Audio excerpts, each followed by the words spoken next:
the ability of Congress to mean anything. Now, Congress is like quote unquote supports Israel, which that term supports is laughable. It supports Israel. Well, they support genocide. They support Israel, but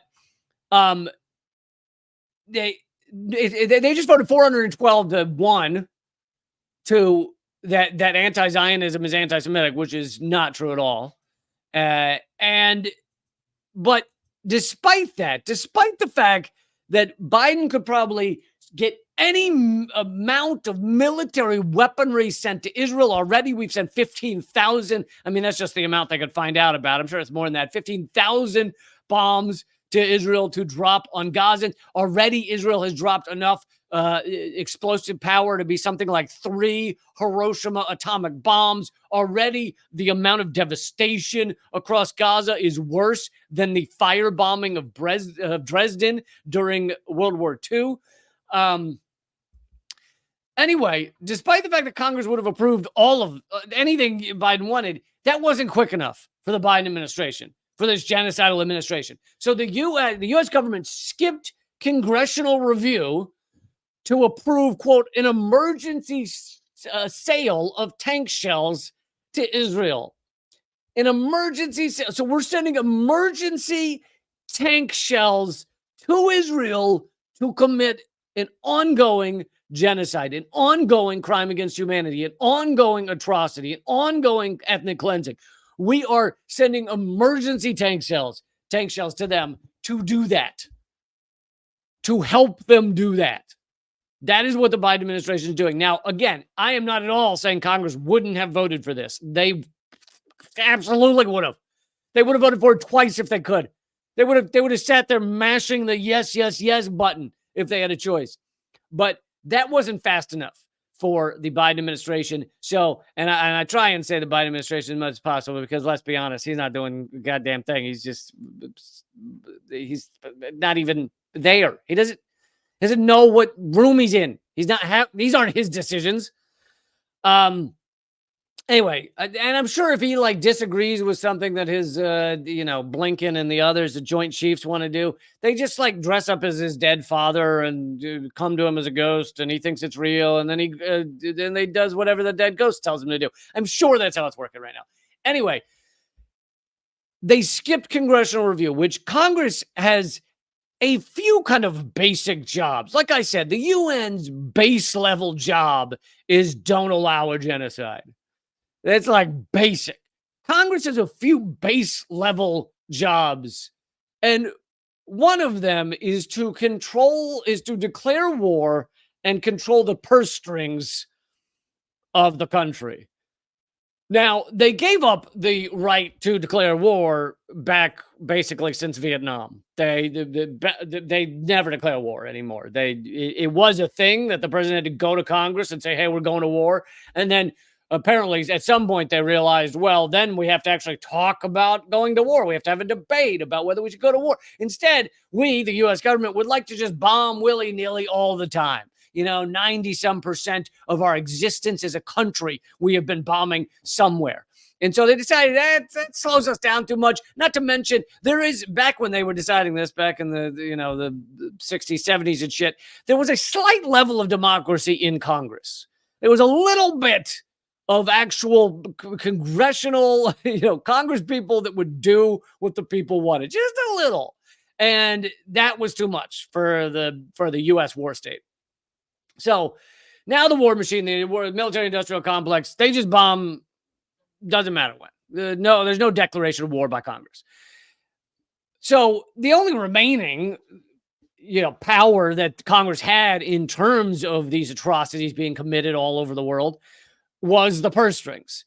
Now, I have done a lot of coverage on how little Congress knows about that purse, to use the analogy, how little they know about where the money is going, how it's being used.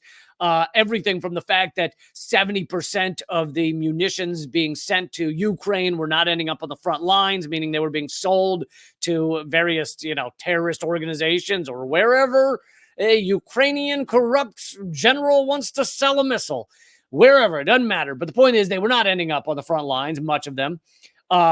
Even CNN and CBS reported that until they were forced by the White House and others to retract that story. But let's say they retracted it because they were overstating it, and it's only 60%.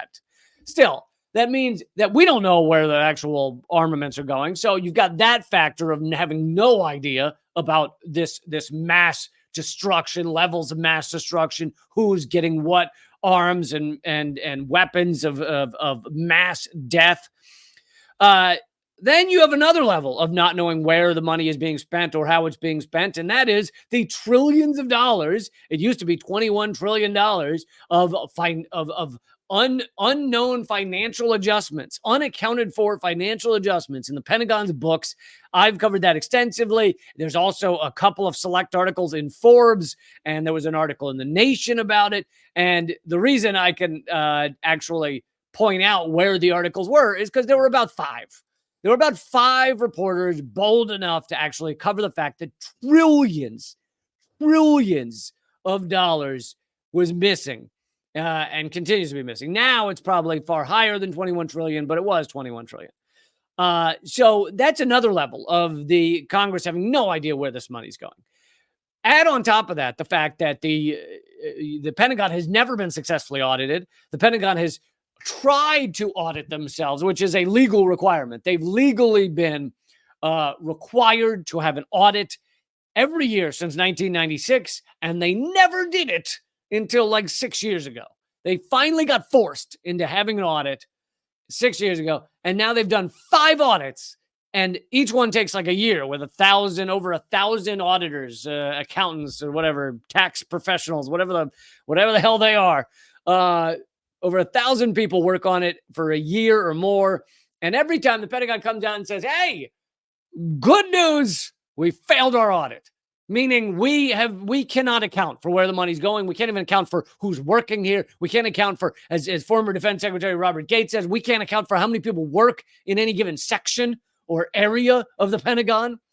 So I've always said, if you need a job, just show up to the Pentagon. They'll probably think you work there. You could probably walk in there and say, yeah, I work here. And they'll be like, we can't prove otherwise. So that's another aspect of how little they know where the money's going. And then in these failed audits, in the last one at least, they said we failed our audits. We can't account for 55% of our assets. Let me repeat that. The Pentagon, one of the largest organizations in the world that is responsible for more death than any other organization in the world, says they can't account for 55% of their assets. They don't know their elbow from their assets. They don't know where half their shit is or what it is. There's reports, you can find them. You can find the reports where the articles where they found, 39 Black Hawk helicopters. They don't know buildings. There are buildings they don't know belong to them. There are buildings they think belong to them. And when the auditors go out to see these buildings to find out what's going on there, they find out nothing's going on in there because the Pentagon had forgotten they had that building. Like, it is a level because they have an unlimited amount of money, they don't care to keep track of this shit. And so they just really don't care. And of course, plenty of it is for hidden projects, hidden missions, all that shit. Newsweek a couple of years ago, I was thinking about recovering this story because it is so important, but we'll see, maybe on a future live stream. Newsweek a couple of years ago did a multi-year investigation and found that the military has a secret undercover army of roughly 60,000 people that have fake identities. The Pentagon, our military, we have a secret army of 60,000 people in the U.S. who have fake identities. And that story kind of went by like a blip. Like, most people didn't seem to care. Unbelievable. But so all of that leads up to, here's yet another way that our Congress has no idea or doesn't care where the money goes, where the weapons go.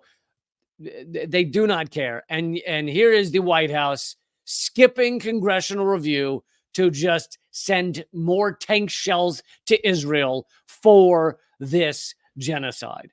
But Israel has already dropped tens of thousands of bombs and tens of thousands of tank shells on Gaza, on innocent civilians. And the U.S. is sprinting to provide more to make sure this continues. And yeah, these are your tax dollars. I know, MMT, but still, these are, if you want to believe anything's your tax dollars, this is your tax dollars. It is the largest. I've often said the Pentagon is the largest money laundering machine in the world because your taxes kind of go there and then they go through the money laundering machine of national security. And it's all fine because of national security. And you have to be excited about it because of national security. And then they launder it through that national security thing so that we all feel warm and fuzzy. Oh, it's keeping us safe. And then that money gets pumped back out to weapons contractors, to blood profiteers. So it's the largest money laundering scam in the world. And of course, to lobbyists and all those, plenty of other types of industries around it that circle like little bumblebees around the Pentagon. But also, it's the largest machine of mass human murder. The U.S. Pentagon is largest machine of mass human murder in the world. The Brown University cost of war study showed we've killed 6 million in just the war on terror. And that was several years ago. So that does not count the current genocide in Gaza. And yeah, we're rushing to send tank shells over there. So really exciting, really exciting.